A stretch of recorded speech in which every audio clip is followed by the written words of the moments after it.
KBS 열린 토론.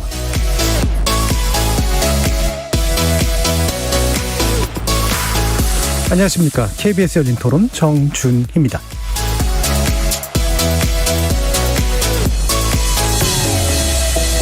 KBS 열린 토론, 오늘은 정치의 재구성으로 여러분을 만납니다. 20대 대선이 오늘로 꼭 30일 앞으로 다가온 가운데 이재명, 윤석열 양 후보의 지지율이 오차범위 내 초접전을 벌이면서 한치 앞을 내다보기 어려운 안개 속 판세가 지속되고 있습니다. 한 달 전만 하더라도 안철수 후보의 지지율이 상승하면서 3강구도 전망까지 나왔지만 투표일이 다가올수록 진보와 보수 진영의 결집도가 높아지면서 이재명, 윤석열 양강구도가 뚜렷해지고 있다는 분석이 지배적인데요. 후보 등록일이 다가오면서 야권 후보 단일화도 다시 부각되고 있는 상황. 윤석열, 안철수 두 후보 간 단판 가능성까지 제기되고 있어서 야권발 단일화 행보에 관심이 모아지고 있습니다.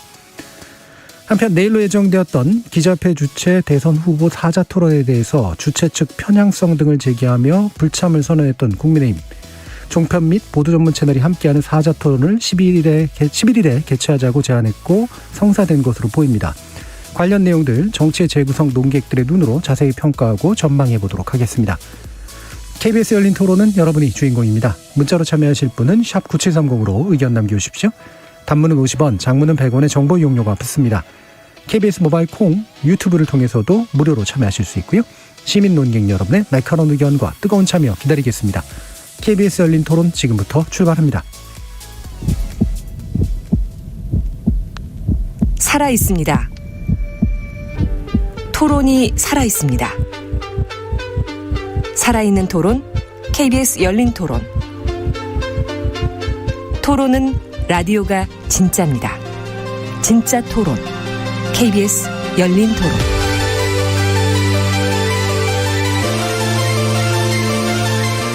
정치를 보는 색다른 시선, 정치의 재구성 함께해 주시는 네 분의 논객 소개하겠습니다. 더불어민주당 선대위 대변인이시죠. 현근택 변호사 자리하셨습니다. 네, 안녕하세요. 현근택입니다. 국민의힘 전남 순천 당협 위원장이십니다. 천하람 변호사 나오셨습니다. 네, 전남 순천의 천하람입니다.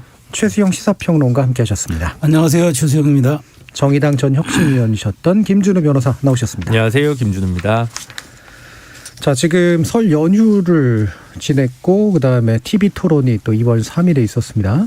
그리고 약간 지체되었던 대선 후보 여론조사 결과가 지난 주말을 거치면서 여러 가지로 나오고 있는데 상당수는 일단 오차 범위 내에 있는 것으로 나오고요. 일부 오차 범위 바깥이 있긴 합니다만 전반적으로 보면은 박빙 상태인 거는 맞는 것 같은데 오차 범위 내이긴 하지만 윤 후보가 소폭 우위로 지속적으로 나타나는 여론조사가 좀 많기는 합니다. 현재의 결과 어떻게 보고 계시는지 일단 더불어민주당 의견부터 좀 들어보겠습니다. 현근택 변호사님. 민주당이 불리하니까 민주당 먼저 물어보겠죠. 지금 뭐 여론조사 지금 보니까 8개 중에 7개가 이제 오차 범위인데 그 중에 이제 6개는 윤석열 후보가 좀 앞서고 하나는 이제 이재명 후보가 간신히 앞서는 것 같은데요. 뭐 여론조사라는 건 저는 그 액면 그대로 받아들이면 된다고 봅니다. 예. 조사 뭐 방식이든 아니면 뭐 시점이든 여러 차이 있지만 전체적인 추세라는 게 있는 거거든요. 그러니까 어쨌든 지금 보면 설 연휴 기간에 가장 큰 뭐 리스크, 민주당 리스크였던 게 결국 김혜경 여사 관련 리스크였던 것 같고 토론회가 만약에 토론회는 사실은 뭐 지지율에 큰 영향을 주지 못하는 것 같아요. 그렇게 본다 그러면 아마 그 영향을 조금 받는 것 같고 좀 민주당 입장이 좀 안타깝죠. 왜냐하면 설 연휴 전에 조금 상승 분위기였었거든요. 그래서 이게 좀 이렇게 설 연휴 지나면서 어느 정도 좀 역전 가능했을 걸로 보였는데 딱 설 때 이게 터져가지고 설때 사실 중요하잖아요. 설 전에 어떻게 민심을 잡는다 하는데 좀 안타까운 부분이 있는데 그래도 어쨌든 그렇게 생각보다 뭐 저희들이 아주 리스크가 크다고 봤는데 그 정도는 아닌 것 같은데요. 현재 상황이 어쨌든 저희들이 조금 전체적인 여론 측면에서는 저희들이 조금 밀리고 있는 건 맞는 것 같고 뭐 어쨌든 그런 부분에서는 또 그다음에 안철수 후보 지지율이 대체로 보시면 알겠지만 뭐 10% 넘는 것도 있지만 이제 10% 밑으로 떨어진 것도 많이 있거든요. 그러니까 안철수 후보가 어찌 보면 갈수록 계속 끝까지 가기 쉽지 않은 구도로 가는 것 같아서 대선 마지막 변수는 뭐 단일화 될 수밖에 없지 않겠느냐. 그러니까 단일화의 필요성은 오히려 국민의힘보다 이제 민주당이 더 커지고 있는 상황이다라고 보고 이게 단일화를 둘러싼 아마 수싸움이 앞으로 아마 대선 지금 남은 한 달 동안 치열하게 양당에서 벌어질 것 같습니다. 예, 일단 여론조사 결과는 최근 추세 중심으로 냉정하고 또 겸허하게 보고 계신다라는 그런 말씀도 들었는데 어쨌든이란 말이 참 많이 등장한 거로 봐서 예, 말씀하실 것들이 많이 있으나 이게 일단은 예, 결과가 보여주는 것들이 있어가지고. 어느 습관입니다. 예. 자, 그러면 국민의힘은 어떻게 보고 계시는지 선아람 변호사님? 네, 우선 저희는 굉장히 뭐 고무적이죠. 고무적이고 훨씬 여유가 많이 생겼습니다. 이제 예. 저희가 사실 제일 중요하게 봤던 거는 이재명 후보와의 경쟁 관계도 경쟁 관계지만 안철수 후보의 지지율을 진짜 열심히 봤어요. 왜냐하면 이게 저희가 정권 교체 여론의 적장자로 평가를 받을 수 있다라고 하면 어느 정도 좀 쉽게 끌고 갈 수 있는 선거 구도가 형성돼 있기 때문에 그래서 많은 분들이 좀 윤석열 후보에 대해서 의구심을 가지시거나 불안감을 가졌을 때는 이제 안철수 후보가 부상을 했었고, 근데 최근의 여론 추이를 보면 정권 교체를 바라는 많은 국민들께서 그래 윤석열로 가도 되겠다라는 정도의 생각을 많이 가져주시는 것 같고 예. 그게 이제 저희로서는 굉장히 중요한 일이다. 그리고 아까 이제 현 변호사님께서는 어쨌든을 많이 말씀하셨는데 저희의 이제 남은 과제는 의외로를 좀 줄여야 되겠다. 사실 TV 토론 끝나고 나서도 주변 분들 다 표현이 윤석열 후보가 의외로 잘하더라. 의외로 선방했다. 이런 것들이 너무 많아가지고 윤석열 후보의 남은 기간 동안의 과제는 조금 더 신뢰도나 안정성을 높이는 것 그런 게 될 것 같고 그렇게 된다라고 하면 이제 안철수 후보와의 단일화 뭐 좀 이따가도 얘기하겠지만 되게 자연스럽게 좀 우위를 점할 수 있을 거다라는 생각이 들고 이게 최근에 저희 지지율이 상승세를 보이는 거는 저희가 잘해서라기보다는 민주당이 좀 여러 악재 그리고 그 악재를 대하는 태도가 지금 여러 국민들로부터 반감을 사고 있는 게 아닌가 해서 저희도 또 좀 이 여론조사 결과 잘 나온다고 머리를 들면 또 똑같은 꼴이 될 수 있기 때문에 약간 그런 면도 저희가 마지막까지 주의해야 될 점이다 이렇게 보고 있습니다. 예, 여유 있게 의외로라고 하는 말씀으로 예, 답을 주셨는데요. 자, 그러면 정의당은 또 어떻게 보고 계신지. 정의당이라고 말하기는 그렇습니다. 네. 김준우 변호사님 네. 개인의 의견입니다. 저는 선대위의 결합할 입장 때문에 정의당이 어떻게 보는지는 모르겠지만 정의당은 답답할 겁니다. 네, 답답해. 할 수밖에 없는데 뭐 그건 매번 대선마다 그랬으니까 그렇고요. 일단 전반적으로 보면 흐름이나 모든 면에 있어서 이재명 후보한테 좀 안 좋은 분위기가 맞는 것 같습니다. 네.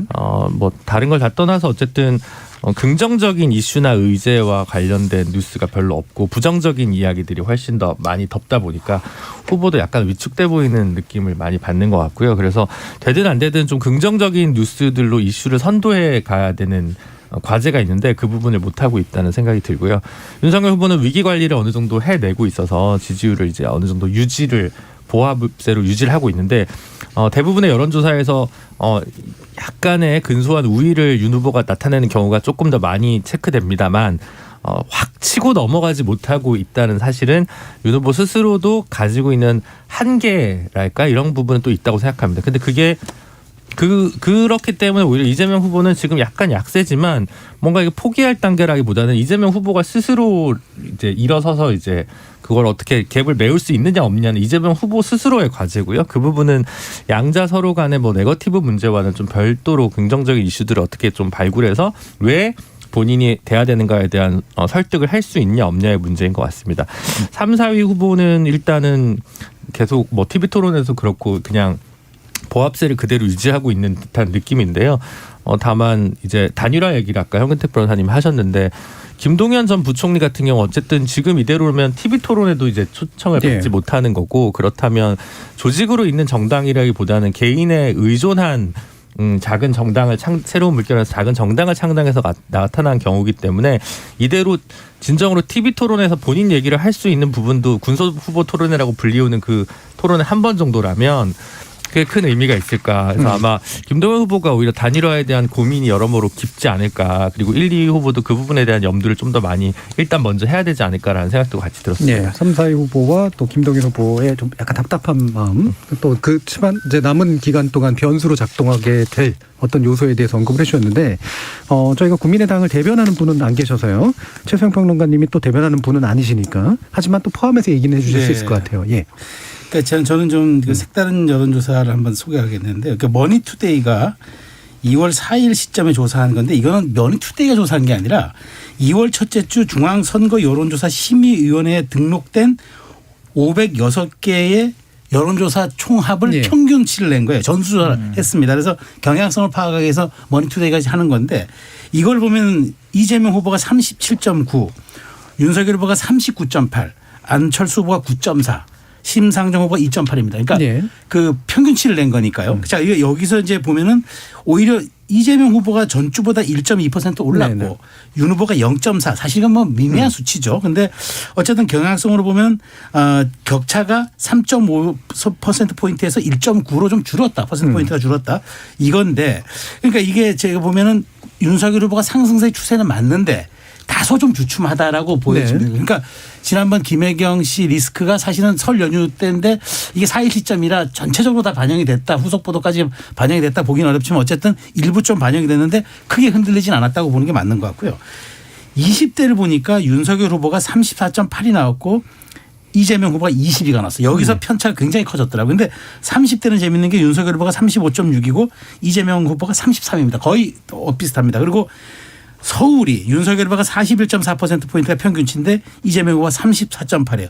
여기서 격차가 굉장히 크게 난 것 같고 인천 경기에서는 윤석열 후보 38.1 이재명 후보 37.9라 이거는 거의 뭐 네. 변동성이 없습니다. 그렇게 제가 이게 놓고 이걸 본다 그러면은 역시 2030의 부동층이 굉장히 아직도 아직 흔들림이 많다. 그러니까 아직 변신 가능성이 매우 높다라는 게 아직도 여기서 증명이 되는 것 같고 또 하나는 안철수 대표가 어쨌든 지금 총합을 보니까 9.4예요.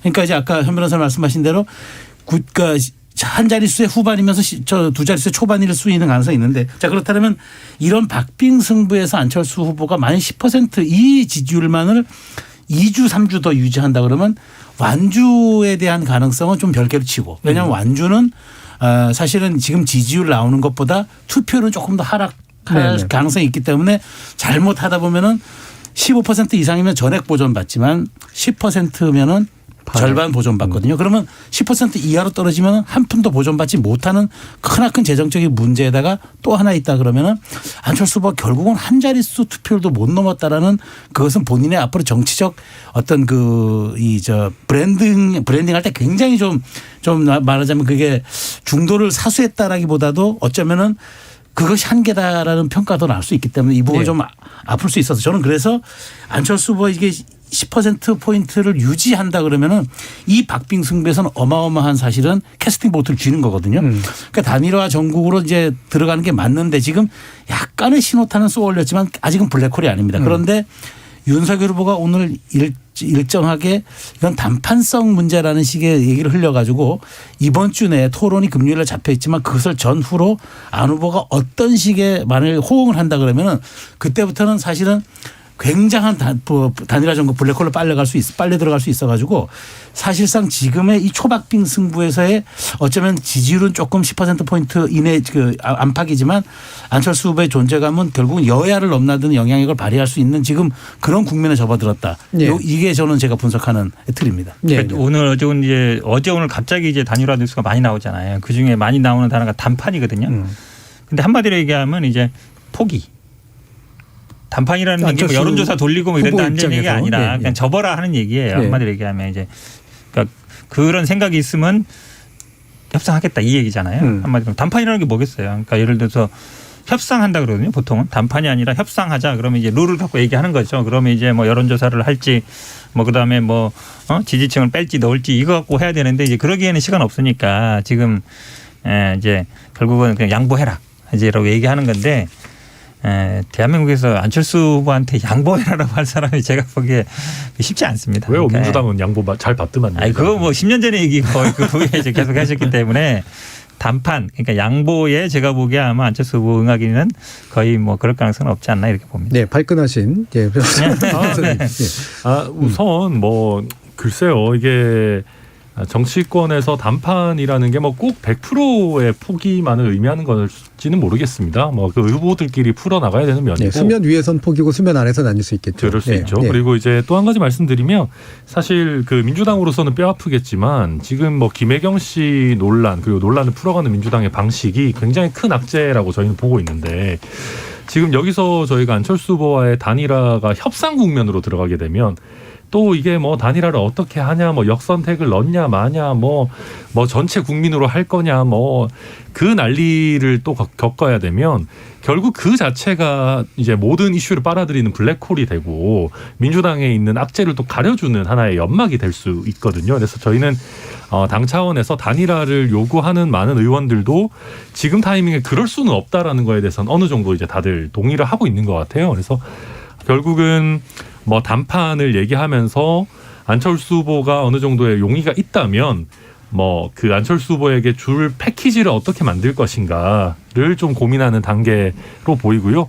물론 이제 그 중에서도 가장 짠 거는 뭐 이준석 대표일 거고, 근데 이제 조금 더 단일화를 적극적으로 추진해야 된다는 분들은 뭐 책임 총리를 포함해서 우리가 좀 폭넓게 고민을 해야 되지 않느냐, 뭐 이런 정도의 상황입니다. 그래서 현재로서는 안철수 후보가 사실은 만약에 끝까지 간다라고 했을 때 10%를 넘길 걸 장담할 수 있는 상황이 아니고, 막 최소영 평론가님 잘 말씀해 주셨지만 이게 뭐 사표 방지 심리라고 하든 밴드웨건 효과라고 하든 그런 면에서 또 야권 지지층의 결집이 일어날 수 있는 거기 때문에 아마 안철수 후보께서도 겉으로는 끝까지 완주한다라고 하시지만 나름대로 저희와 또 민주당의 뭐 이런저런 제안을 비교하면서 굉장히 현명한 뭐 판단을 하시지 않을까 이렇게 보고 있습니다. 네.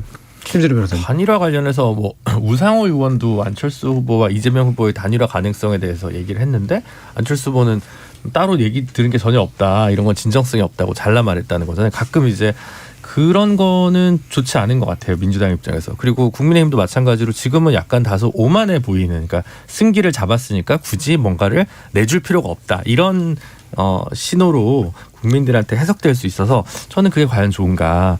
2010년 지방선거였나요? 한명숙 전 총리와 오세훈 시장이 붙었을 때 이제 박빙의 승부로 오세훈 후보가 이겼는데 여론조사 결과보다는 훨씬 더 적은 차이였죠. 그때 이제 그 차이만큼 진보신당 노회찬 후보가 표를 얻었는데 왜 단일화를 안 했냐. 그 당시 심상정 후보와 유시민 후보는 단일화를 했는데 졌죠, 유시민 후보가. 근데 그때 얘기 들어보면 노회찬 캠프 쪽에 민주당은 아무 연락을 안 했다는 거예요. 예.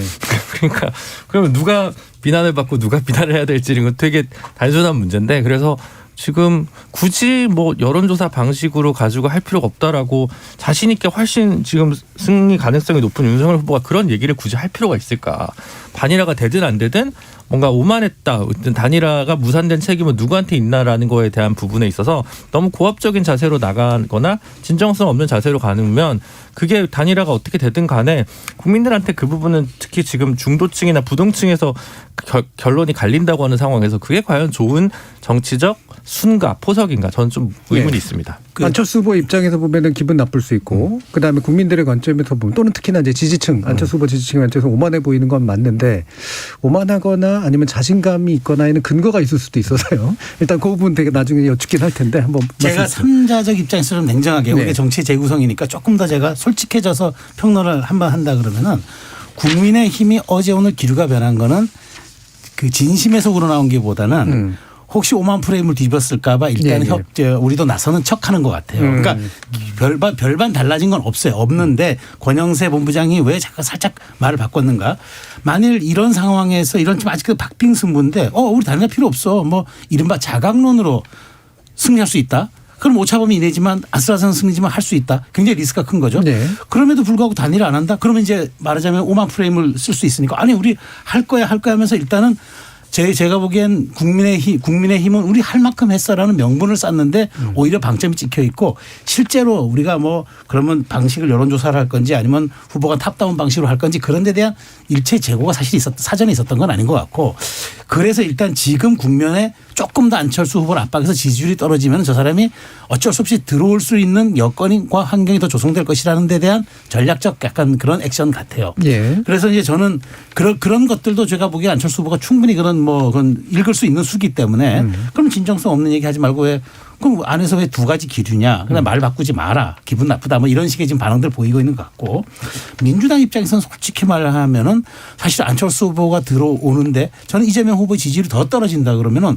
후보 자리를 걸고도 아마 단일화 한다고도 저는 생각합니다. 예. 왜냐하면 그렇게 해서 단일화에 성공한다 그러면 그것이야말로 정권 교체의 성격을 띨 수가 있기 때문에. 네네. 그렇다면 이재명 정부 아까 이제 이제까지 얘기했던 문재인 정부의 차별화를 오히려 그렇게 갈 수 있는데 저는 과연 그런 정도의 용기 그다음에 질문 문항 항목 이런 것들을 다 안철수 후보가 정하시오라고까지 할 정도면 얘기는 달라질 수 있으나 성격은 살아있는 생물이잖아요. 최진석 본부장 표현대로.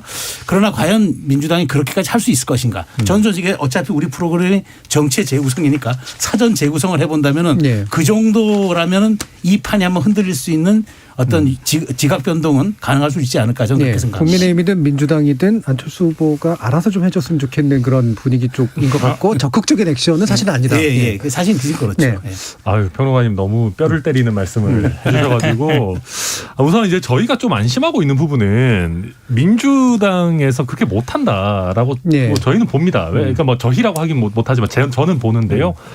왜냐하면은 지금 뭐 송영길 대표 정치개혁 의제 던지고 나서 586 의원님들 사퇴하겠다는 분 한 분도 없는데 그렇게 해서 당의 권력이 통째로 안철수 후보에게 넘어갈지도 모르는 그런 위험한 도박을 민주당이 과연 할까? 뭐 저는 그럴 일 없을 거라고 보고요. 근데 이제 국민의힘의 얘기만 다시 하자면 확실히 그런 건 있습니다. 저희가 당 지도부 내지는 선대본의 그 고위직 분들에게 단일화를 해야 된다라는 당원들의 압박이 굉장히 크게 작용한 거는 맞습니다. 그래서 저희가 자강론만을 고집하다가 혹시나 상황이 안 좋아졌을 경우에 이제 그걸 감당할 수 없다라는 판단이 들어간 것은 뭐 어느 정도 맞고요. 다만 그래서 저희가 그 공을 어느 정도 안철수 후보에게 던진 면도 있습니다. 근데 저희로서 조금 답답한 부분은 저희가 단판을 얘기했지만 최소한 후보가 쓰는 언어는 그 단판이 여론조사에 의한 단일화를 완전히 배제한 것은 아닙니다. 네. 근데 지금 이제 국민의힘 관점에서 좀 답답한 것은 안철수 후보께서 어떠한 단일화에 대한 제한이나 뭐 예컨대 뭐 예를 들면 여론조사로 하자거나 아니면 뭐 어떤 제안도 전혀 하지 않고 있는 그런 상황이시기 때문에 저희로서도 원론적으로 뭐 후보 간 단판 여지는 열려 있다라는 정도 얘기만 할 수 있는 거고 글쎄요 이준석 대표가 거강꾼이라고 하는 분들이 물밑에서 뭘 하고 있는지는 저희도 잘은 모르겠습니다만은 저희가 최소한 알고 있기로는 그분들이 뭐 언론에서 단일화를 해야 된다라는 얘기를 하는 것 이상으로 안철수 후보 쪽과 아주 구체적인 얘기를 하고 있는 것 같지는 않습니다. 그러니까 제2의 윤핵관론이 이제 나오고 있는 것 같긴 한데요. 거강꾼이 누굴까 생각해 보면 이제 생각 떠오르는 사람이 있죠. 김한길. 아직 이제 완전히 간 건 아니잖아요. 그러니까 제가 보기에는 아마 이준석 대표가 뭐 거강꾼 뭐 해당 행위로 다스린다 그랬지만 윤상현 의원이나 원희룡 의원이나 권영수 의원 얘기 나왔을 때 아무 얘기 안 하고 있거든요. 그러니까 윤석열 후보도 이거는 후보가 결정할 문제다라고 얘기하고 있고 그거에 대해서 아마 이준석 대표도 큰 이의를 제기 안 할 거 보면 아마 단일화는 아마 윤석열 후보가 결정하면 한 것 같은데 민주당도 마찬가지입니다. 그러니까 민주당에서는 오히려 이제 국민의힘에서는 지금 이제 당내에서 단일화 하냐 마냐 이제 논의가 있잖아요. 근데 민주당 같은 경우에는 아마 별 이견은 없는데 이제 그런 문제는 있죠. 예전에 이제 단일화를 했었다가 또 뭐 당도 같이 만들었었죠. 근데 이제 그분들이 다시 이제 많이 복귀는 했습니다만 그게 장점이 될 수 있지만 또 어찌 보면 이제 과거에 구원이 있는 그런 상황이잖아요. 그렇죠. 그런 상황이라서 사실은 이제 고민은 있죠. 고민이 있는데 저는 뭐 정치라는 거는 살아있는 생물이고 가능성은 열려 있다고 봅니다. 왜냐하면 저희 쪽도 아마 국민의힘도 당연히 뭐 물밑에서 접촉을 할 것이고 저희들도 당연히 뭐 접촉을 할 거라 보는데 과연 아마 이런 고민을 할 것 같아요. 예를 들어서 안철수 후보가 뭐 총리를 받을지 안 받을지 모르겠지만 국민의힘에서 간다. 총리 인준이 어떻게 되죠? 인준을 만약에 3성 합치면 이제 108석 정도 될 거예요 아마. 그러니까 과반이 안 되거든요.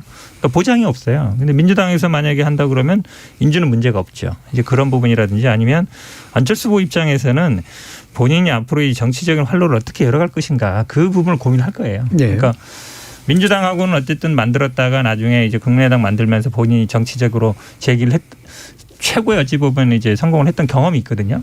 그러니까 그런 그림을 그릴 수 있는데 과연 그게 국민의힘에서는 가능하겠느냐 이런 아마 제가 보기에 그 많은 고민을 할 것 같은데 제가 보기에는 아마 이건 물론 이제 뭐 저희 입장에서도 마찬가지죠. 단판을 할지 뭐 아니면 여론조사를 할지 룰을 어떻게 할지 똑같은 문제라서 저도 사실은 솔직히 어떻게 되는지 잘 모르겠습니다. 지금 0388님께서 안철수 후보는 이번에도 단일화 이용되면 정치 생명 끝납니다. 안철수는 단일화 도구로 사용되기 위해 정치합니까? 라고 지지층이신지 아니면 또 다른 이유에서인지 약간 이제 불만 있는 그런 의견을 주셨는데 단일화에 이용되거나 단일화의 불쏘시개가 되는 게 정치 생명을 연장하는 길이다라고 판단할 수도 있을 것 같아서요. 아까 최태형 평론가님께 대략 그런 쪽으로 얘기를 해 주신 것 같아서 한번 더 들어보죠. 저는 사실은 그 국민일보가 오늘 국민의힘 의원 105명을 전수조사를 했습니다. 네. 단일화 찬성하냐 물어보니까 67명이 찬성한다 했고 반대 16명이었어요. 이게 단일화 찬성 67명에 그러면 어떤 방식이 좋겠냐 하니까 후보 간 단판 5와 양당 지도부가 협상하는 게 맞다가 40명, 여론조사는 8명인데 네. 제 여론조사 8명은 사실은 제가 보기에 이 사람들이 가능성을 놓게 본 게 아니라 이 여론조사가 사실 어렵다고 생각하는데 어렵지가 않아요. 왜냐하면 지난 4.7 재보궐선거 때 적합도 1,600명 그다음에 경쟁력 1,600명 이렇게 나눠서 해가지고 단순 합산해가지고 가중치 안 두고 발표했거든요. 0.1% 이기면 한다. 마찬가지예요. 이번에도 똑같습니다. 근데 그때 재밌는 거는 오세훈 후보가 그때 적합도에서 앞섰고 안철수 후보가 경쟁력에서 앞섰는데 이번은 거꾸로 지금 여론조사 나온 거 보면은 윤석열 후보가 경쟁력에서 앞서고 안철수 후보가 적합도에서 앞서요. 그러니까 다만 저는 여기에 쟁점되는 거 딱 하나죠. 그러면 여기에 과연 역선택 방지종을 넣을 거냐 말 거냐 하나인데 1,600이 1,600씩 했다 그러면은 대선은 한 5,000씩 해가지고 한 2, 3일 여론조사를 하면 되니까. 그래서 저는 오히려 이런 것들을 그러니까 여론조사가 걸림돌이 될 거라고 얘기하는 사람들은 사실은 이게 이제 이거는 뭐 제가 보기에 단일화에 대한 뜻이 없는 이제 사람들이 그렇게 얘기를 할 뿐이고 저는 탑다운 방식이든 여론조사 방식이든 열려 있는데 다만 지금 시청자 게시판에 올라온 것처럼 안철수 후보가 이걸 받을 가능성은 저는 아예 없다고 생각하지 않는데 다만 이런 거죠. 공동정부 형태 이런 식으로 받는다 그러면 이거는 사실은 표명함 선거법 위반입니다. 네. 표명함 선거법 위반이고 물밑에서 조율해야 되는데 잘못 탑다운 방식으로 하면은 야합이 될 수도 있고 이 나눠먹기가 될 수도 있고 그다음에 뭔가 물밑 거래가 있었다고 의심을 받을 수도 있어요. 예. 그래서 저는 사실 후보 간 단판 방식이 깨끗해 보이고 이른바 아주 영웅적인 서사 내러티브가 형성되는 것 같아도 이게 갖고 있는 잠복 위험도 있어서 정치적 정당성이 부족하게 될 수 있다는 거죠. 그럴 수 있기 때문에 당신들이 뭔데 이렇게 다 뭐 두 손에 합의하느냐 대한민국이 두 사람 거냐 이런 역풍도 볼 수도 있어서 저는 깔끔하게 4.7 재보궐선거 때 했던 그 경험이 있고 그런 했던 사례가 있는데 굳이 저는 역선택 지금 방지조항 넣자마자 그것만 합의하면 저는 아무 문제가 없다고 봐서 결국은 이거는 사실은 이거 가지고 지리하게 협상할 이유는 없습니다. 그래서 저는 제가 보기에 윤 후보가 제안을 많이 통 크게 한다 그러면은 역선택 조항에 들어가느냐 마느냐 가지고 안 후보가 수용하느냐 마느냐 이거면 저는 끝난다고 봐서 차라리 그렇게 해서 우리가 지는 사람이 국정 운영의 동반자가 되기로 한다 정도의 선언이면은 그게 오히려 정당성을 가지지 그렇지 않은 단일 방식이라면 오히려 저는 굉장한 역풍과 또 오해를 불러일으킬 수 있을 것 같아요. 제가 보기 이성적으로 보면 맞는 말씀이에요. 근데 이게 사실 재보궐선거 이후에 사실은 합당까지 가거나 아니면 됐으면 모르겠는데 거기서 깨졌거든요. 네. 서울시장 이 단일화에서 안철수 후보는 얻은 게 하나도 없어요. 국민의힘은 오히려 거기서 득을 봤죠. 네. 그러니까 그 사례 때문에 제가 보기에 안철수 후보가 똑같은 제안을 제가 보기엔 받기 쉽지 않아요. 그러니까 저도 이제 계속 궁금한 건 안철수 후보가 이제 한두 번 해본 게 아니기 때문에 최고 전문가시죠. 이번에는 사실 어떤 면에서 최고 전문가잖아요. 그냥 하진 않을 것 같다. 그렇죠. 본인이 먼저 얘기를 하겠다고 꺼내는 순간 안철수 후보 지지율이 추가로 빠질 거기 때문에 절대로 끝까지 바깥에서는 한다는 부분에서 긍정적인 메시지를 줄 이유가 없을 거라고 생각합니다. 만약 후보들끼리 만난다면 그 사전에 어느 정도 조율된 조건, 최소 조건이 제시되지 않고서는 만남 자체를 갖는 것조차도 안철수 후보로서는 굳이 나올 이유가 나오면 안 되는 거죠. 저는 그렇게 생각을 하고요. 그렇기 때문에 오히려 국민의힘 입장에서는 뭐 다른 뭐 이런저런 조건이 붙었다 이런 식으로 얘기를 하면서 오만한 자세를 보이기보다는 최태형 평론가님 말씀하신 정도로 좀 깔끔한 수준의 메시지를 안팎에서 그대로 투명하게 제안을 하고 우리는 최선의 노력을 다했으나 이게 좀 잘 안 됐다라고 얘기를 할 수 있는 근거들을 분명하게 얘기를 해야 되는데 또 이제 밀실야 아직도 국민의힘과 국민의당 합당이 왜 깨졌는지 분명하게 알고 있는 사람이 없어요. 뭐 자리를 몇 개를 요구했네 말았네 뭐 말은 많은데 사실 뭐 명확한 이유가 뭔지를 뭐 당명 때문인지 여전히 그것만 얘기를 하고 있는데 정말 그것뿐인지도 사실은 조금 갸우뚱하는 측면이 있거든요. 그래서 그런 부분에서 통 큰 자세를 과연 얼마나 윤석열 후보 캠프에서 보여주느냐 마느냐가 달려 있다고 봅니다. 이게 단일화가 성사되든 안 되든 간에 그게 가져올 후폭풍이나 후과를 생각하면요. 네, 뭐 저는 지금 윤석열 후보 캠프가 잘하고 있다고 보거든요. 그러니까 저희가 일단 후보들끼리의 뭐 어떤 결정을 하겠다. 이게 뭐 여러 사람이 왈가왈부할 일은 아니다라는 큰 원칙을 던져놨고 결국은 이제부터는 안철수 후보가 어느 정도의 뭐 호응을 하느냐. 예를 들면 물밑으로라도. 그러니까 저는 이게 왜 꼭 국민의힘이 먼저 가가지고 우리가 이런 식으로 하자라고 제안해야 되는 일인지 뭐 일단 그거부터 좀 의문이고요. 그러니까 안철수 후보 쪽에서도 국내 이제 최고 탑티어 이제 단일화 전문가시니까 본인이 생각하는 방식이나 아니나 이런 것들을 뭐 물밑에서 조용히 전달할 수도 있는 거고. 그래서 저는 뭐 국민의힘이 너무 오만해 보인다라는 거는 좀 과도한 해석이다. 그래서 지금 이후부터는 예를 들면 저는 그것도 이상하다고 생각하거든요. 지금 안철수 후보가 단 한 번도 단일화에 응하겠다는 말을 한 적이 없는데 우리가 갑자기 여론조사 방식에 의한 단일화를 합시다. 이것도 나름대로 열심히 선거운동하고 있는 안철수 후보에 대한 과연 예인가. 저는 그래서 물밑에서의 협상은 쌍방향이 해야 될 일이지 뭐 꼭 윤석열 후보만 노력해야 된다. 저는 뭐 그렇진 않은 것 같습니다. 예, 말씀을 들어보니까 급하진 않은 것 같아요. 네.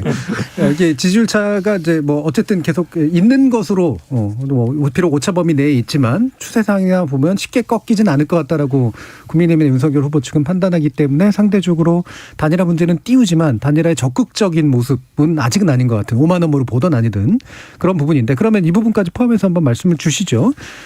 이재명 후보와 김종인 전 선대위원 총괄님이 회동을 가졌다라고 하는 거. 물론 이제 내용 별거 없다라고 이제 지금 얘기가 되고 있습니다만. 그다음에 이제 어떤 면에서 보면은 김동연 후보와 함께 사실은 이제 민주당에서 전통적으로는 이제 연대의 굉장히 중요한 축인 심상정 후보와의 얘기는 별로 없는 이런 상태까지 포함했을 때 아까 김준우 변호사님께서 3, 4, 5 내지 주요의 이제 플러스라고 얘기되는 분들과의 관계가 어떻게 좀 전개되는 것이 예상되는지부터 일단 좀 말씀 주시죠. 그러니까 뭔가 그 정치적 딜을 민주당 입장에서 여타의 후보들과 하는 시도는 할 수 있는데 네. 이걸 뭐 어떤 식으로 제안할지에 대해서 상이 서지 않으니까 왜냐하면 이제 그러다 보니까 오히려 크게 부담이 적은 김종인 위원장, 이상돈 교수, 윤여준 전 장관을 만나는 일정을 이재명 후보가 짠 것 같아요. 그러니까 누구를 만나서 외연 확장하는 모습을 좀 보여줘야 되는데 지금 그 김동연 부총리든 뭐든 뭐 이렇게 좀 잘 안 된다고 저는 안 되고 있어서 이런 게 아닌가라는 생각이 좀 많이 들고요. 일단 뭔가를 내려놓거나 뭔가를 제안할 그 카드가 있어야 되는데 특히 지금 약세인 상황에서 상대방도 반드시 이 후보가 당선된다는 보증도 없는 상황에서 굳이 이제 그걸 패를 같이 맞춰볼 수 있는 동인도 사실 어쩌면 떨어질 수도 있거든요.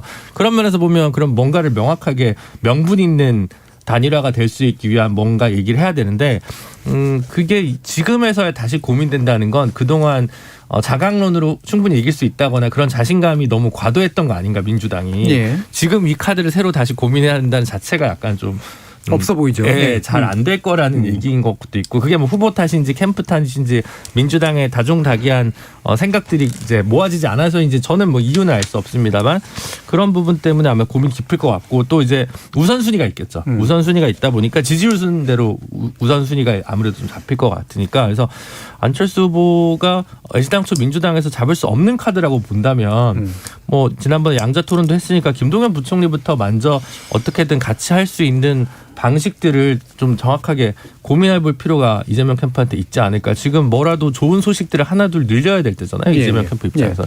다만 정의당이랑은 좀 어렵지 않을까 보고 있습니다. 정국대 변호사님.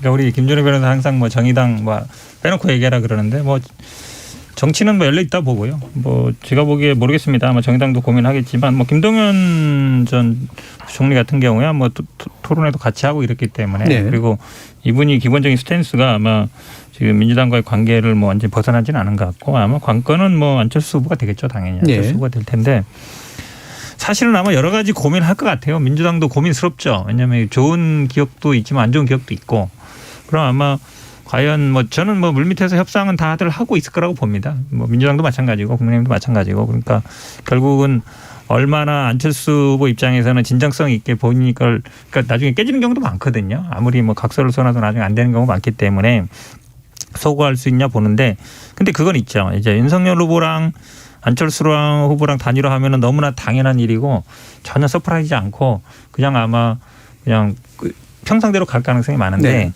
만약에 이재명 후보, 안철수 후보가 단일화한다 그러면 굉장히 그건 서프라이즈하죠. 그러니까 예상하지 못한 거거든요. 그래서 뉴스라는 건 항상 그렇습니다. 예상한 거는 큰 뉴스가 안 되고 예상하지 못한 게 뉴스가 되는 거거든요.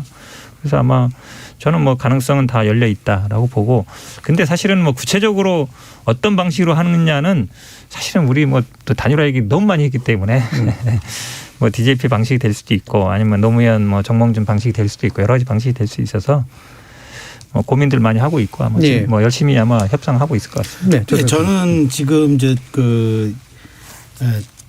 김종인 위원장 만나고 윤여준 위원장 만나고 이상돈 위원장 만나는 거에 대해서 조금 부정적으로 우리 김준우 변호사 말씀하셨는데 저는 부정적인 게 아니라 그러니까 그럴 수밖에 없다. 예. 뭐 그럴 수밖에 없지만 뭐 효과적이지 못하다 말씀하셨는데 저는 제가 민주당의 전략가라면 이거 잘 찝은 것 같아요. 그러니까 네. 이게 큰 폭은 아니지만 이게 이런 것 같아요. 그러니까 국민의힘이 지금 뭐 우리 천 변호사는 싫어하지만 세대포 이론으로 지금 네. 하고 있잖아요. 연합론으로 얘기를 하라고 얘기했는데 연합론으로 할게요. 그런데 지금 이재명 후보가 안철수 물 위에서 안철수 후보에게 단일화 던지면서 김동연, 김종인, 윤여준, 이상도 중도 연합론으로 가는 것 같아요. 그러니까 지금 사실 이재명 후보 쪽에서는 이렇게 저렇게 막 두드려도 출구가 잘 보이지 않고 조금 더 지지율 상승이 이루어지지 않으니까 저는 이렇게 한 것 같아요. 이렇게 해서라도 약간 판을 좀 균열을 내고 또 하나는 샤이 이재명 표가 있을 거다. 네. 분명히 지금 문재인 정권 지지도와 아직은 격차가 있으니까요. 격차가 좀 나니까 샤이 이재명 분명히 있을 거라 보고 플러스 우리가 당원 배가 운동이라든가 지지자 확보 운동 즉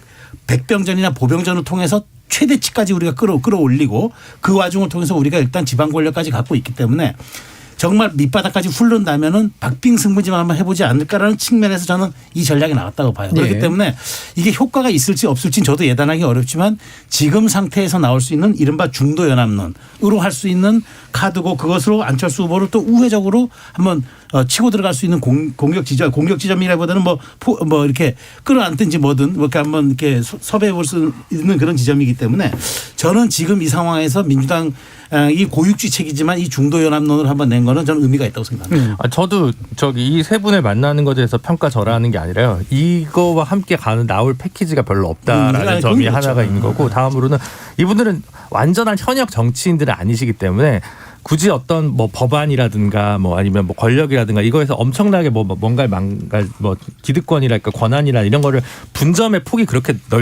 넓을 필요가 없습니다. 그런 점에서 보면 좀 쉽게 만나고 쉽게 다가갈 수 있는 부분이 후보나 캠프 입장에서 있다는 거죠. 근데 다른 후보나 실제로 현재 뛰고 있는 후보나 캠프를 뭔가 만나서 이렇게 화학적 결합을 내려면 좀 더 복잡하거나 어려운 명분이 필요한데 이분들은 그냥 국가의 원로니까 이런 분들 만나서 고견도 듣고 이런 얘기는 굉장히 좋을 수 있는데 그러면 지금 기득권을 내려놓고 저희 지난 시간이나 그전 시간에 뭐 정치개혁 의제를 해가지고 좀 해야 된다 이런 얘기를 우리가 다 같이 했었는데 예. 그런 거 못하고 있는 거에 반증이라는 모습이 있기 때문에 지금 그게 숙제가 계속 해결이 안 되고 있는 상황에서 진도를 지금 빼고 있다. 그전 숙제가 지금 해결을 안 하고 있다. 김준우 변호사 말씀 맞죠. 586 용태 쫙 하고 이제 법안도 이제 사선 추가 쫙 만들고 하면 얼마나 좋겠습니까. 근데 현실 정치라는 게 그렇게 쉽지 않거든요.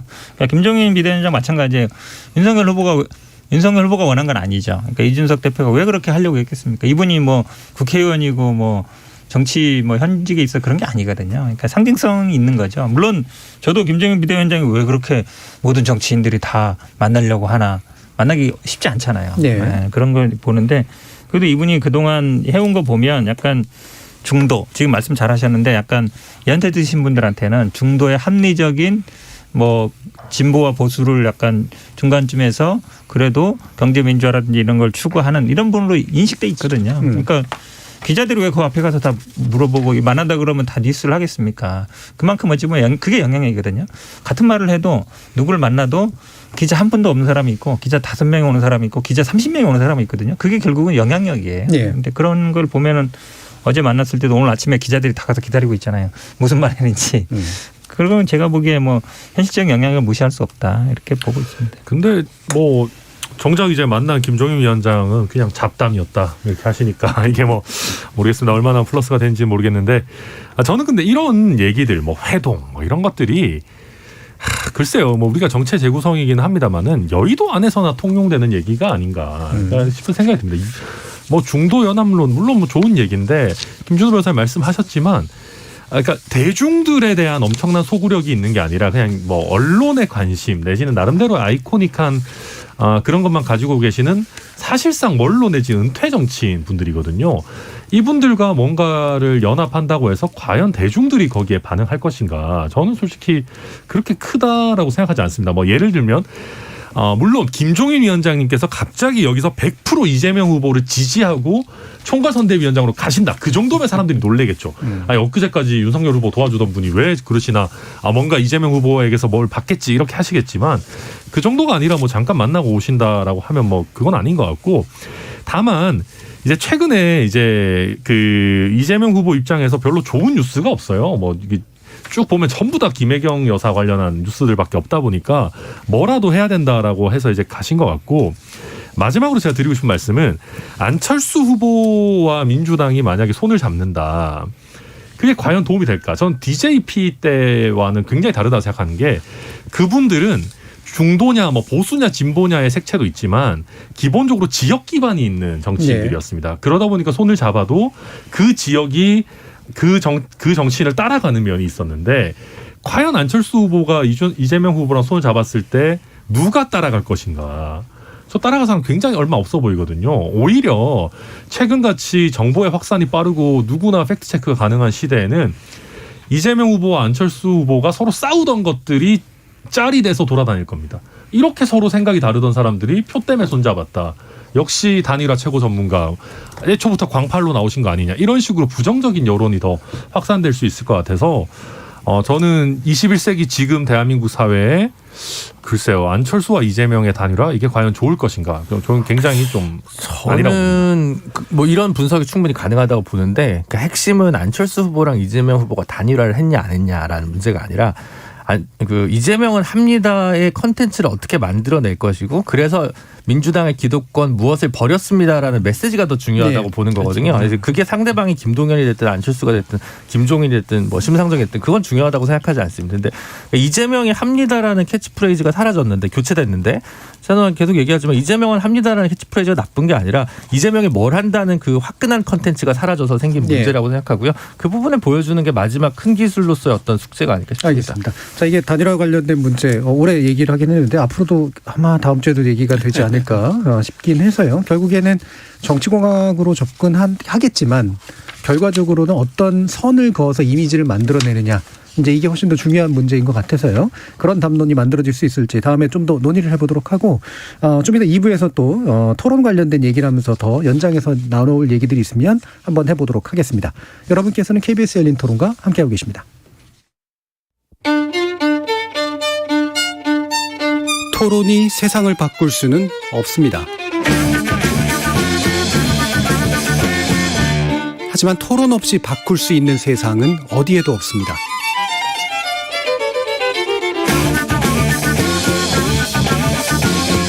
세상의 선한 변화를 갈망하는 당신. 정답이 아니라 질문의 힘을 믿는 당신. 우리 KBS 열린 토론에서 만납시다.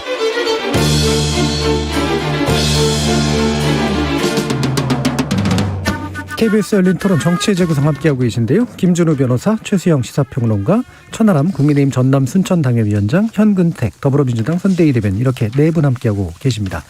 자, TV 토론들 어떻게 보셨는지 모르겠습니다만, 이제 흔하게는 뭐 누가 더 잘했다, 누가 더 못했다, 점수 주고 뭐 이런 건데, 저는 별로 의미 없는 것 같고요. 그게 실제로 대중들이 어떻게 받아들이냐가 되게 중요하고, 자의적인 해석보다는 그 대중들의 어떤 실제 영향을 받은 측면들이 눈에 띄는가라는 건데, 사실 그걸 확인하기는 사실상 좀 어렵고, 굳이 말하면 관련 여론조사 분석에서 나오는 일부가 있습니다. 그러니까 지지 후보 변경 비율이 좀 나타나긴 해서 한 4분의 1 정도가 나타나고 있어서 과연 이런 것들에 근거해 봤을 때 어떤 것이 좀 눈에 띄시는지 한번 얘기를 들어보도록 하죠. 최수영 평론가부터 말씀 주시겠어요? 그러니까 뭐 제가 보기에 그 많은 분들이 분석을 그렇게 하셨지만, 어쨌든 이번 선거 저도 그 지지난주에 나와서 예측을 본전 토론이 될 거라고 예측을 하지 않았습니까? 이재명 후보는 기대치가 크기 때문에 잘해야 본전일 테고, 윤석열 후보는 기대치가 조금 낮았고 아직 신인이라는 불안감이 있어서 어느 정도만 해도 아이고 잘하네라고 또 본전할 수 있을 거라고 봤는데, 결국 양 진영 지지층만 결집된 것 같고요. 네. 그동안 좀 노출 빈도가 낮았던 이제 안철수 후보와 심상정 후보가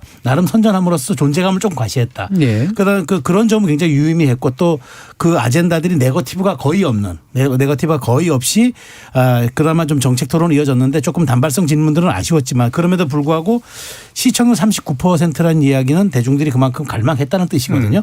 그래서 저는 양쪽 지지층이 결집할 건 결집하고, 다만 20, 30대 유권자들이 TV 토론을 통해서 지지 후보를 바꿀 수가 있다고 응답한 것은 네. 굉장히 좀 유의미하다. 왜냐하면 결국 그렇다면 앞으로 2030이나 전체적인 정책 메시지를 내기 위해서 양당 후보들이 앞으로 남은 4차례 토론 동안 굉장히 노력할 수밖에 없겠다. 이런 점 순기능으로 보여져서 이번 TV 토론은 TV 토론의 중요성을 인식하고 그렇죠. 그다음에 네. 더 끌어내는 어떤 약간의 마중물 역할을 한 그런 토론회였다. 전 전반적으로 그렇게 평가하고 그렇죠. 이 싶습니다. 한 방에 모든 걸 바꾸는 건 당연히 네. 어려울 테고요. 이게 저도- 마중물이 되고 있느냐라는 문제일 텐데요. 저도 비슷하게 봅니다. 전초전 탐색전이었다. 네. 굉장히 이제 뭐 양자 토론 하냐 마냐 법원 판결 받고 이런 거 굉장히 힘들게 갔거든요. 오히려 그게 이제 국민들 관심을 많이 불러일으킨 면도 있어요.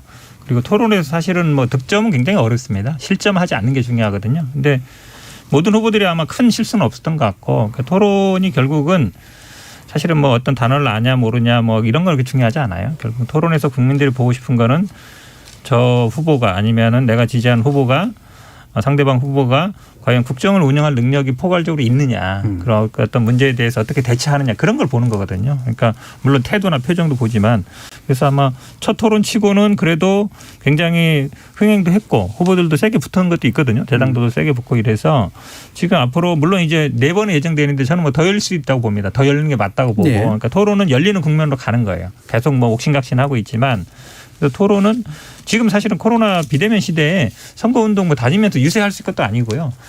토론회 말고는 사실은 그렇죠. 선거운동 국민들이 판단할 근거가 없어요. 뭐 일방적인 홍보라든지 이런 것보다 또 없기 때문에 그래서 저는 토론을 많이 열려야 된다. 그래서 4번 뭐 앞으로 이제 11일 날은 거의 확정되는 분위기니까 11일뿐만 아니라 11일에서 법정 토론이 21일 있잖아요. 그럼 이제 그 사이에도 한두 번 정도 더 할 수 있어서 토론을 많이 하다 보면 아마 후보들 간의 그 실력 차이 아니면 국정 운영에 대한 국민들의 시선 차이, 자질 이런 걸 많이 이제 보게 될 것 같습니다. 네, 전초전이었다. 그리고 더 많이 열릴 것이다. 네, 국민의힘. 근데 일단 저는 첫 번째 토론이 생각보다 윤석열 후보에게 뭐 유리했다. 물론 이제 진행자께서 의도한 질문은 아니지만 이게 갈수록 아무래도 두 번째, 세 번째, 네 번째 토론회가 가면 갈수록 시청률이 떨어질 수밖에 없습니다. 네. 네, 그런데 지금 전 국민의 한 뭐 40% 가까운 시청률이 나왔다는 데서 일단 본전을 지켰다는 거는 사실 엄청난 일입니다. 왜냐하면 이게 지난번에도 말씀드렸지만 이재명 후보 지지하시는 분들 특히 보면 한 방에 보낼 수 있다. 내지는 토론 한번 하면 정말 윤석열 후보 미천 금방 다 드러난다. 약간 MBC 스트레이트 기다리는 마음으로 이제 네. 홈런을 이렇게 좀 노렸던 분들이 많이 계시는 것 같은데 막상 뚜껑을 열어보니까 뭐 저는 이재명 후보가 병살타를 쳤다고 생각하지만 뭐 병살타가 아니라는 분도 아마 홈런을 쳤다고 생각하는 분은 별로 없으실 거예요. 네. 그래서 그런 것들을 보면 뭐 일단 첫 번째 토론을 안정적으로 끌고 갔고 그 토론 이후에도 지지율 추이를 안정적으로 유지하고 있는 것 자체가 윤석열 후보로서는 가장 큰 성과였다라고 볼 수 있을 것 같고 또 한 가지는 저는 심상정 후보가 역시나 뭐 기대치가 있기는 하지만 잘하셨다라는 생각이 들고 이재명 후보 같은 경우는 저는 조금 이 첫 발을 좀 이상하게 디뎠다고 생각한 거는 너무 차분하게 가셨어요. 근데 지금 이제 지속적으로 김혜경 씨와 관련한 악재들이 나오고 있는 상황에서 사실은 조금 더 반전이라든지 추가적인 지지율 상승의 모멘텀을 만들려면 좀 강한 모습, 뭐 소위 말하는 사이다적인 모습을 보여줘야 되는데 이게 악재가 쌓이고 있는 상황에서 그렇게 전환하기도 애매한 부분이라서 글쎄요. 저는 뭐 TV 토론 뭐 현근택 대변인께서 많이 하자고 하시지만 많이 한다고 해서 꼭 이재명 후보에게 유리할 것인가는 뭐 잘은 모르겠습니다. 네. 특별한 뉴스가 없는 상황에서라면 TV 토론이 가지는 비중은 더 높아질 수도 있다고 생각이 듭니다. 지금은 그 이재명 후보 배우자 논란이 있기 때문에 그 이슈가 조금 더 비중이 높기 때문에 TV 토론이 가지는 여파가 좀 더 적어진 부분이 있다고 생각하거든요. 근데 만약에 그냥 비슷비슷한 공약들을 나열하고 있으면 그거를 그냥 비교할 수 있는 TV 토론의 비중이 더 커질 것 같고요. 만약 이제 조금 시간이 지나서 김혜경 씨에 관한 논란이 좀 잦아들게 되면 거기서는 결국 TV 토론에서 더 승부가 나기 때문에 지금 1쿼터 첫 번째 그 TV 토론만으로 결판이 난다고 생각하지는 않고요. 슬픈 거는 이제 어쨌든 어쩔 수 없이 이제 방송에서는 이제 누가 제일 잘했냐 절대평가 한 축과 두 번째 누구한테 유불리했냐 네. 실질평가 이게 두 개가 이제 딱 나눠지는데 사실은 1등 후보, 2등 후보 둘 다 지금 이제 40%는 못 찍고 있거든요. 저희가 아무리 어떤 대선이라도 40%는 보통 지지율을 찍는 대통령을 선출해 왔습니다. 그러니까 아직도 그것도 사실은 투표한 사람의 40%라서 국민의 4분의 1 정도가 이제 찬성하는 대통령이 항상 나오는 구조인데 그러면 이제 아직 40%가 갈 수 있는 국민적 지지를 갖는 대통령 후보가 못 나오고 있구나라는 걸 좀 안타까워하거나 반성하는 후보를 제가 찾아본 적이 없어요. 그냥 우리 잘했다 이 얘기만 하고 있으면 이건 좀 평론의 태도는 아니지 않나. 예를 들어 이거 정말 대통령 감이냐라기보다는 상대방 후보보다 우리가 잘했다라는 상대평가에만 너무 매몰되는 것도 좀 평론의 도리는 아니지 않는가라는 생각이 들어서 그러니까 뭐 정당 소속으로 정치를 하시는 분들은 이제 그렇게 하긴 드리겠지만 당적이 없는 최재형 평론가입니다. 저도 좀 더 이런 쓴소리를 하는 게 도리가 아닐까라는 생각이 많이 들었고요. 네, 그래도 그렇습니다. 제가 깨알같지만 그래도 얘기를 하자면 그 MBC에서 그 여론조사 다 모아놓는 거 있지 않습니까? 그 MBC 폴 서비스에 의하자면 그래도 2022년 2월 6일 기준 991개를 다 모아놓은 걸 보면 그래도 윤 후보가 40%는 넘습니다. 그래서 제가 깨알같이 바로잡고 깨알같이 마침 얘기하죠. 이 토론회가요. 저는 이 협상하는 과정이 보면 참 그래도 국민의힘에서 좀 너무하다 이런 생각이 들어요. 왜 그러냐면 지난번 사자토론도 양자토론 그때도 이제 사자토론 처음에 협상할 때 안 들어왔거든요. 양자토론한 다음에 하겠다 그래가지고 근데 막판에 이제 들어와서 하긴 했는데 이번도 마찬가지입니다. 원래 이제 내일 토론회가 예정돼 있었는데 다 합의하고 했어요. 협의도 왔고.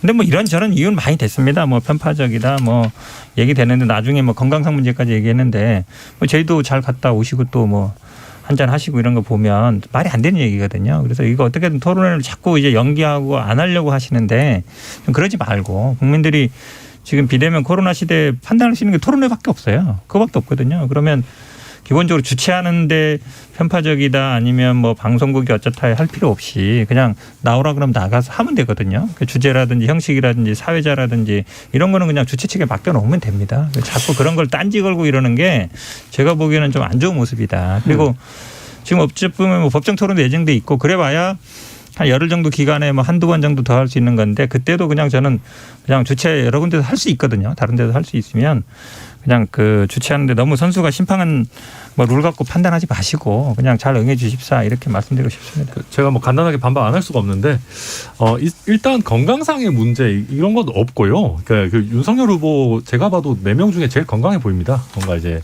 요새 보면은 혈색도 좋으신 것 같고 표정도 좋고 뭐 소맥도 잘 드시고 이제 그게 그때 아마 토론팀에서 협상할 때는 뭐 컨디션의 문제, 지방 일정이 좀 많고 약간 장기침을 하더라 뭐 이런 정도 수준이고 건강에 우려는 전혀 없고요.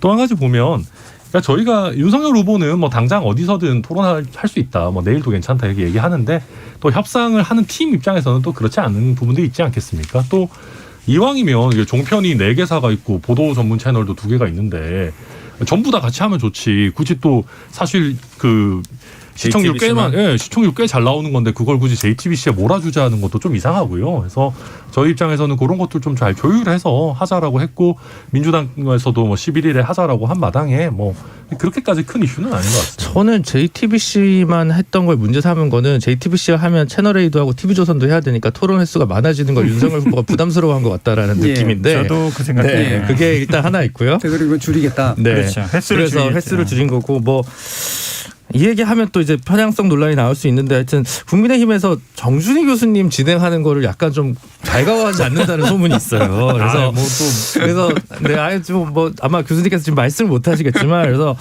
이거 보니까 천하람 변호사는 그럼 무슨 생각으로 이 방송에 나오느냐라는 생각이면 뭐 저는 뭐 뭐 이렇게 민감한 얘기를 막 방송에서 막 제가 저 이렇게 좀 뜨거울 때는 좀 약간 시키는 학술 얘기를 하나 좀 하자면은 스티브 채피라는 전 스탠퍼드대 교수가 TV 토론이 대선에서 영향력을 끼칠 때 4가지 요소가 있다고 얘기했어요. 크게 끼칠 때. 그게 뭐냐면 주요 후보 중 한 명은 상대적으로 덜 알려져 있고 그다음에 두 번째 부동층이 많고 세 번째 선거 경쟁이 치열하고 네 번째 정당 충성도가 약하면 TV 토론 영향이 크다. 그런데 1, 2, 3번이 충족이 돼요. 1번은 주요 후보 중 한 명은 상대적으로 덜 알려져 있다. 윤석열 후보 같은 경우에 사실 저 정치인문 지금 8개월밖에 안 된단 말이죠. 부동층이 아직 20%입니다. 선거 경쟁 아직도 치열합니다. 오차범위 이내 접전이에요. 다만 4번은 정당 충성도가 약해야 되는데 어쨌든 이제 양강구도는 정당 충성도가 높아요. 그래서 요 4번만 제외하고 나면은 1, 2, 3번이 TV 토론이 굉장히 영향을 크게 가질 수 없는 구성 요소에 네 개 중에 3가지가 포함되기 때문에 저는 원튼 원하지 않든 이 TV 토론이 향후 승부에서의 가장 이거는 예측 가능한 상수로서의 가장 큰 영향력을 발휘할 것이라는 이견이 없을 것 같고 그다음에 나머지 종속 변수들이 이제 뭐 단일화라든가 이제 네거티브라든가 뭐 이런 점들이 되겠죠. 그래서 저는 어쨌든 여기에 결과에 따라서 2030과 수도권 표심 아까 서울에서 조금 차이가 났잖아요. 특히나 수도권 표심 이런 데 민감하거든요. 그래서 이런 점들을 감안한다 그러면은 이제 최소 4번이죠. 이제는 최소 4번 많으면 5번 정도 예측되는 선거 토론이 저는 어쨌든 그래도 그것이 유권자의 가장 큰 기준이 폴이 될 것이다라고 생각합니다. 예, 최수영 평론가님이 이 최피 교수 사실 정치권 분야에서 제일 유명한 교수인데 네. 그 논문을 또 보셨나 보네요. 굉장히 훌륭한 정치 평론을 해주시기 위해서 많은 공부를 하시는 것 같습니다. 저 적었습니다. 예. 적었는데 근데 1번은 조금 아닐 수도 있을 것 같아요. 왜냐하면 정치는 오래 안 했지만 뭐 재작년 뭐 신문 1면을 제일 많이 장식한 사람이거든요. 아니 개인 정보는 많아도 예. 말하자면 정치 정보가 기대칭상이 많다는 거예요. 정책적 스탠스 뭐 그러니까 이런 그런 게 것들. 전혀 없다는 거죠. 이재명 후보나 다른 양당 후보에 비해서는. 예. 오케이, 인정. 예, 아까 김준우 변호사님 뭐 제 얘기 잠시 하셨지만 제가 볼 때는 그냥 뭐 이렇게 사회자 관련된 이야기는 여러 가지 우선순위 중에 제일 낮은 거고 그거 자체가 중요했다기보다는 핵심은 많이 할 거냐 말 거냐의 문제에 있는 것 같아요. 그래서 국민의힘 쪽에서는 아까 얘기를 이제 들어보면 굉장히 잘했는데 그러면은 많이 해도 괜찮지 않은가라고 생각할 수도 있을 것 같거든요. 뭔가 분위기가 좀 바뀌고 있는 게 있나요? 네, 그거는 좀 있긴 있습니다. 네. 저희도 이제 사실 후보 본인의 자신감도 많이 올라가 있고, 그래서 실제로 후보 본인은 사석에서도 뭐 토론 뭐 까짓 거 뭐 많이 하지, 약간 이런 분위기라고 저도 이제 듣고 있고요. 근데 이제 아무래도 그 실무 3대 본에 있는 사람들 입장에서는 뭐 민주당에서 그렇게 생각 안 하실지 모르겠지만 저희가 괜찮은 흐름 또 그리고 1위 자리를 굳혀가는 흐름에서 일단 변수를 많이 만들 필요가 있겠느냐라는 거고, 또 한 가지는 제가 계속 말씀드리지만 최근에 민주당이 악재가 많은 상황에서 토론이라는 거는 또 그 악재를 어떻게 보면 잠재우는 또 다른 볼거리이기 때문에 네. 우리가 이제 굳이 그렇게 할 필요가 있느냐라는 얘기들은 나오고 있는 거는 같습니다. 예, 전략적인 관점에서 보면 뭐 네. 충분히 그렇게 보면 저도 충분히 있겠죠. 뭐 그런 네. 전략으로 눈에 보이는데요. 근데 예. 이제 토론 뭐 사실은 이제 종편 원래 JTBC만 하기로 했다가 다 들어와라 그러면 이제 다른 예를 들어서 보도 채널도 들어온다고 얘기하고 그러면 이제 라디오도 있을 테고 많이 있거든요. 토론을 많이 할 수 있는데 근데 지금 말씀처럼 차라리 그렇게 그냥 우리는 토론 많이 하기 싫다 이렇게 얘기하는 게 아니고 다른 이유로 그렇게는 얘기를 못 되니까 하죠. 그러니까 뭐 이런저런 뭐 사회자 어쩌고 뭐 손석희 어쩌고 뭐 JTBC 어쩌고 얘기하는 게 좀 점스럽다는 거거든요. 그래서 처음부터 그러면 아예 그냥 우리 못한다라고 하면 되는데 그래서 어쨌든 11일 토론은 뭐 열리게 되겠죠. 열리게 네. 되는데 이 사실은 토론이라는 게 저는 뭐 다다익선이라 봅니다. 많이 할수록 좋지만 물론 아마 시청률은 좀 떨어질 수는 있어요. 근데 보는 사람은 또 보거든요. 거기서 네. 또 여러 번 하다 보면 그 깊이가 나옵니다. 그러니까 네. 예를 들어서 저는 뭐 그래서 그 똑같은 주제를 하는 것도 나쁘지 않다고 봅니다. 왜냐하면 지난번에 했던 거를 다시 반복하지는 않거든요. 네. 그러면 후보들이나 시청자들이 돌려버릴 거기 때문에 그래서 어쨌든 어떤 분야를 정하고 여러 가지 다양한 분야에 대해서 심도 있게 토론하는 게 필요하다. 저는 그래서 뭐 여러 가지 주제를 정하는 것보다는 토론 한 번에 하나씩 예를 들어서 경제 문제든 뭐 부동산 문제든 외교안보 문제 정해서 좀 심도 있게 하는 것도 저는 필요하다고 보고 있습니다. 네, 김준우 변호사님. 그러니까 그러니까 전술적으로는 국민의힘이 그 선택이 이해는 가죠. 동의를 제가 못해서 그렇지. 네. 그러니까 뭐 어쨌든 리스크를 최소화하고 뭐 이렇게 후보가 그럼에도 불구하고 뭔가 실수할 수 있는 가능성에 대한 우려를 노심초사하는 건 참모진들이 당연히 해야 될 일이고 뭐 그렇긴 한데 아까 최수영 평론가님 말씀 그대로 받자면 윤석열 후보는 어떻게 보면 지난번 토론에서도 주로 이제 대장동 얘기랑 강한 안보 이런 정도만 얘기를 했단 말이에요. 네. 나머지 부분에서는 사실 본인의 식견에 대해서 충분히 드러낼 기회나 어떤 국민들이 알 수 있는 접근성이 여전히 좀 부족한 측면이 많이 있습니다. 그러다 보니까 아직까지는 그런 면에서 보면 약간 그 정권 교체의 수혜주로서의 윤석열이지 대통령 감으로서의 윤석열이냐를 보여주지 못하고 있다는 측면이 있고 그럼 국민들 입장에서 보면 현재 지지율 1위 후보 중에 한 명인데 여전히 잘 모르겠다. 이재명 후보는 어쨌든 단체장을 하면서 다양한 행정가로서의 면모를 보여준 거랑 비교해 보면 적어도 제1야당의 대선 후보라면 조금 더 적극적으로 나와주는 것이 유권자와 국민에 대한 예의가 아닐까 싶습니다. 그것도 한마디만 첨언하자면 국정에는 칸막이가 없어요. 모든 문제는 맞닿아 있습니다. 네. 그러니까 국정의 뭐 어떤 분야를 이렇게 뭐 나눈다는 분절한다는 게 오히려 이상한 거고요. 그렇기 때문에 저는 사실 이게 토론이 많아지면 어떤 게 있냐. 주제를 굳이 나눌 필요가 없어요. 그러니까 네. 그렇게 해서 그냥 무제한 토론을 시키면 아니 복지하고 재정 다 맞닿아 있는 거 아니겠습니까? 그 심지어 지난번 토론에서 안철수 후보가 부동산 군 제대한 사람들 가점 문제 물었을 때 그 수치가 틀리니까 윤 후보가 그랬단 말이죠. 아 이건 뭐 난 부동산 문제는 국방 문제였다. 그 말대로 모든 문제는 맞닿아 있는 거거든요. 그렇기 때문에 저는 분절화시킨 이런 토론 거는 보다도 횟수가 많아지면은 조금 좀 주도권 토론을 좀 포맷을 좀 바꿔서 주도권 토론을 많이 주고 그다음에 경계를 많이 허무는 쪽으로 조금 그런 방식이 이루어지고 나면은 그다음에 우리가 조금 전에 말한 대로 깊이 철학 그다음에 저 사람이 과연 국정을 그립을 잡고 갈 수 있는 사람인가 이 부분에 대한 판단이 좀 설 것 같아요. 예. 그러면 이제 어쨌든 11일 날은 현재로서는 일단 합의가 된 것처럼 이제 보이는데 며칠 안 남긴 했습니다만 이게 또 막판 가가지고 또 약간 뭐 흩어질 가능성이 있다라고 혹시 또 생각하세요? 아직 어떻게 11일 토론요? 예. 그거는 11일 토론은 아마 그러지 못할 겁니다. 네. 왜냐하면 지금 8일 토론이 어쨌든 이렇게 협상이 안 되는데 10일을 받겠다 그랬거든요. 네. 여기에서 다시 아마 뭐 하지 못할 거예요. 지금 근데 이제 종편 4개사랑 보도 채널 2개사 6개사 간다는 거잖아요. 네. 그다음에 주최 측도 기자협회. 기자협회뿐만 아니라 다른 데다 들어온다는 거기 때문에 아마 11일 토론은 진행될 걸로 보고 이제는 있습니다. 어그러뜨리면은 그게 이제 그쪽이 정책 엄청난 부담이 부담이죠. 되겠죠. 엄청난 예. 부담이죠. 예. 이제는. 잘 되겠죠. 아까 얘기는 잠깐 나왔습니다. 기자협회의 그 편향 문제를 지적한 것은 어떻게 생각하세요? 저도 이제 그 얘기를 들어보니까 아마 그때 그 민주당의 위성정당이었죠. 더불어시민당인가요? 거기에 이제 기자협회에서 비례대표 후보를 뭐 추천하는 뭐 그런 절차가 있었다라고 제가 얘기를 들었는데 그러다 보니까 좀 이제 저희 당 입장, 국민의힘 입장에서는 좀 기자협회가 뭐 더불어민주당과 너무 지나치게 가까운 건 아니냐 뭐 이런 식의 문제 제기를 한 것 같은데 이거는 뭐 저희의 공식 입장이라기보다는 그 실무 협상을 한 그 우리 이제 황상무 공보특보인가요? 예. 그분의 의견인 것 같고 뭐 그런 정도로 저도 알고 있습니다. 그거를 비교적 자랑스럽게 얘기를 아니, 하셨기 제가 보기엔 때문에. 대단히 부적절한 발언이에요. 이분이 어떤 분입니까? KBS 앵커 하시다가 그렇죠. 가신 분이잖아요. 예. 본인 스스로 방송국에 있던 분인데 그러면 지난번에 KBS에서 중계한 이 토론회도 편향적이었던 거예요? 그렇게 얘기하는 거랑 마찬가지예요. 그리고 기자협회에서 이거에 대해서 성명을 냈습니다. 사과하라고. 예. 왜냐하면 기자협회가 아시잖아요.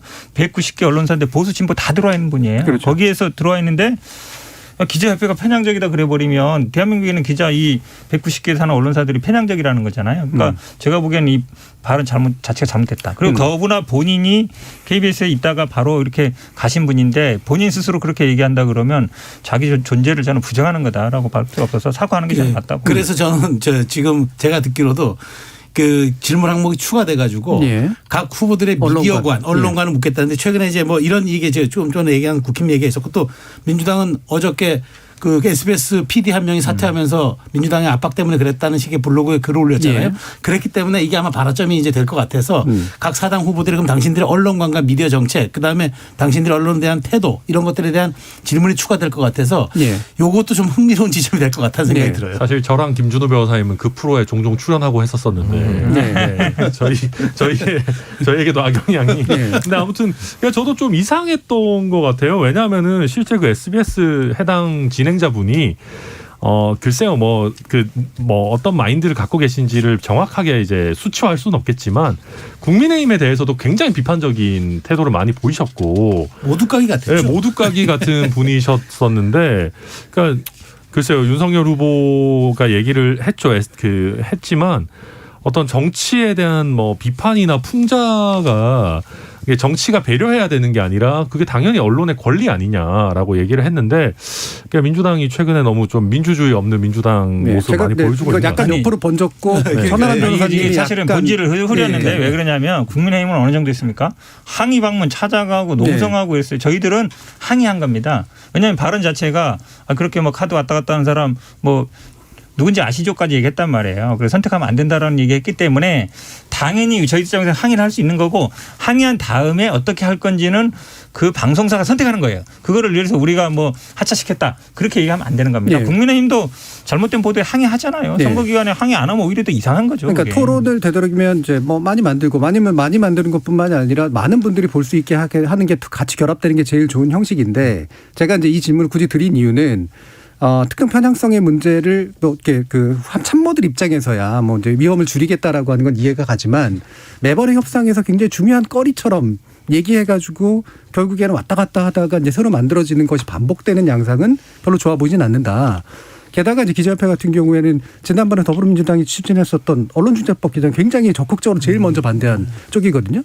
그러면 그와 같은 문제 제기를 하는 것 자체가 되게 좀 타당하지 않은 상태이기 때문에 일반적으로 선거 시기에 이와 같은 약간의 도발성 발언이나 이런 것들은 없는데 왜 그랬을까 싶은 거죠. 그러니까 저도 제가 뭐 잠깐 말씀. 저도 그게 좀 의아스러운데 네. 사실은 저도 현역 때 기업 멤버였어요. 네. 당연히 기자니까 현역 기자면 기자협회에 다 멤버가 되거든요. 그리고 기자들의 단체의 대표성이잖아요. 근데 편향되었다는 말에 대해서는 저는 사실은 뭐 특정 방송사가 그럴 수 있다라고 저는 뭐 주장할 수 그렇게 볼 수는 있습니다. 있지만. 볼 수 있지만 기자협회가 적합 정치적으로 경도되고 편향됐다는 얘기는 국민의힘이 이번 선거 전체를 좀 약간 갈라치기 형태로 치르는 그 일환 때문에 나왔던 조금 패착이 아닌가 싶어서 네. 이 부분에 대해서는 조기 정리가 좀 필요하고 오히려 11일 토론에 깔끔하게 정리하는 게 저는 캠페인에 도움이 될 거라고 생각합니다. 그래서 저도 사실 아까는 그냥 그 황상무 특보의 그냥 말 자체를 좀 그냥 드라이하게 그냥 말씀만 드렸던 건데 실제로 저희 당 내부에서도 이게 좀 부적절한 발언이었다라는 얘기가 있고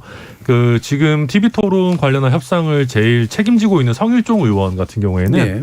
본인이 이제 이 좌편향 발언에 대해서 대신해서 사과를 하고 이게 그 황상무 그 특보의 개인 의견에 불과한 거다라고 이미 뭐 사과를 한 바가 있습니다. 그래서 네. 저희도 당연히 지금 선거를 치르는 데 있어서 비대면 환경에서 제일 중요한 게 그렇죠. 이제 미디어 의존할 언론인 수밖에 없는데. 분들인데 그래서 저희가 뭐 기자협회 전체와 척을 지려고 하거나 그런 생각은 당연히 없습니다. 사실 윤석열 후보 같은 경우는 이제 뭐 김종인 위원장이나 이준석 대표와의 갈등 문제가 하나의 마이너스 요인이었다면 다른 하나가 3프로 TV에서 장기간 노출된 방송에서의 정책 비전과 관련된 능력 부족에 대한 물음표 이런 것들도 사실 중도 이탈에 어느 정도 영향을 미쳤었거든요. 이제 그런 상황에서는 아무리 16번인가요? 그 당 대표 대선 후보 경선에서 잘했다고 하지만 그 최근에 있던 그런 게 있었기 때문에 사실은 최대한 좀 토론에 대해서 조금 등거리를 두고 싶어하는 내심을 숨기지 못하다 보니까 결국 실무진에서 이런 거친 언사들이 좀 나온 게 아닌가 싶은 생각이 들고요.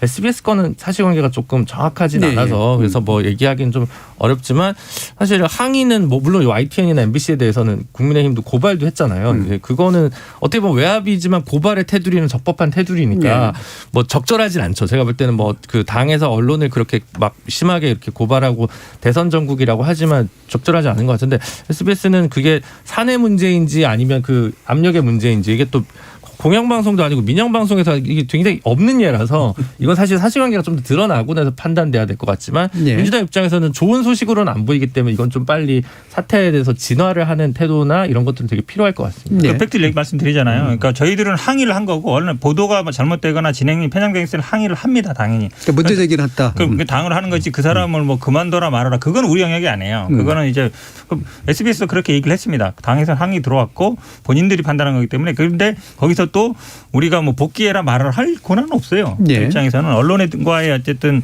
정당 관계인 그런 거다. 그러니까 저희나 뭐 마찬가지입니다. 국민의힘이나 본인들에 대해서 약간 불리하게 하거나 편향적이거나 정치적인 발언하는 경우는 항의하는 건 당연한 권리다. 그것까지 하지 말아라고 저는 할 수는 없다고 봅니다. 네, 알겠습니다. 근데 뭐 글쎄요, 근데 이제 미디어 오늘에서 얘기한 걸 보면 이제 SBS에 대해서 민주당으로부터 뭐 강한 뭐 항의를 받았다. 그래서 거기에 대해서 이제 뭐 반응이 나온 거다. 그래서 회사에서 하차를 시키기로 했다. 글쎄요, 이게 뭐 잘 모르겠습니다. SBS가 뭐 얼마나 그 정치 권력에 대해서 약한 태도를 가지고 있는지는 잘 모르겠습니다만은. 이게 진행자를 바로 하차시킬 정도의 압력이라는 것은 꽤나 강한 압력이 아니었을까라고 저는 일단 추측을 할 수밖에 없고요. 그리고 이제 그런 식으로 따지자면 이제 저희로서도 모르겠습니다. 저희 야당이라서 힘이 없어서 그런지는 모르겠습니다만은 뭐 문제 제기하려면 뭐 한도 끝도 없이 많죠. 뭐 김어준 씨의 예라든가. 근데 이게 뭐 여튼 어쨌거나 저쨌거나 국민들께서 보시기에는 민주당이 굉장히 이게 캥겨서 스스로 이렇게 강한 압력을 넣은 것이 아니냐라고밖에 볼 수 없을 것 같습니다. 예, 막판에 이 사실 확인이 불가능한 그런 이슈를 가지고 서로 얘기가 돼가지고요. 예, 이 부분은 썩 좋지는 않았던 것 같고요. 대부분 하지만 양당의 입장까지는 들어본 것 같습니다. 자, 오늘 KBS 열린 토론 정치의 재구성은 이것으로 모두 마무리하겠습니다. 오늘 함께해 주신 더불어민주당 선대위 대변인 현근택 변호사, 국민의힘 전남 순천 당협위원장 천하람 변호사, 최수영 시사평론가, 정의당 혁신위원이었던 김준우 변호사 네 분 모두 수고하셨습니다. 감사합니다. 감사합니다. 고맙습니다. 지금까지 KBS 열린 토론 정준이었습니다.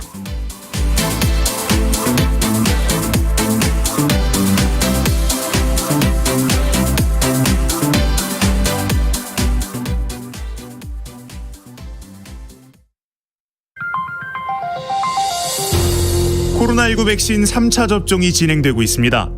코로나19 감염 예방과 감염 시 중증 및 사망의 위험을 줄이기 위해 18세 이상의 모든 성인은 기본 접종 완료일 3개월 후부터 추가 접종을 받아야 합니다. 대상자는 예방접종 사전 예약 시스템을 통해 접종 예약이 가능하고 자녀 백신을 활용하면 당일 접종도 가능합니다.